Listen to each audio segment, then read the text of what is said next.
Former UFC featherweight champ Jose Aldo is considered one of the best fighters in MMA history.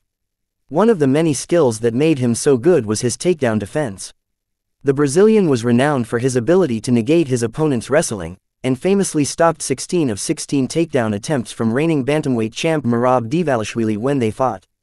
That's pretty impressive, considering how little he actually practiced wrestling at the time.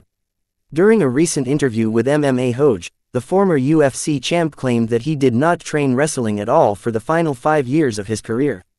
He didn't specify why he made this dramatic change to his training, but it's remarkable his skills held up without practice. "I haven't done any wrestling training in 5 years, Aldo said via MMA Mania. "Nowadays, people always bring me up when they talk about what's his name, the champion, the Georgian champion.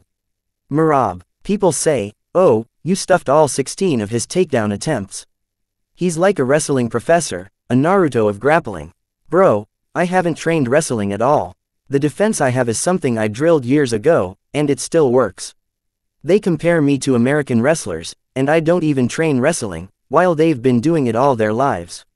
I'm just a jiu-jitsu guy who became a striker."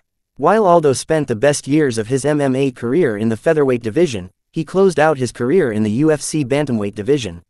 He had some solid wins in the division, notably beating Marlon Vera, Pedro Munhoz, and Rob Font. However, he lost close fights to 2 rising contenders in his last 2 fights. First, he lost a decision to Mario Bautista, another fight where he showed off his takedown defense. He then lost a decision to Ayman Zahabi at UFC 316 last month.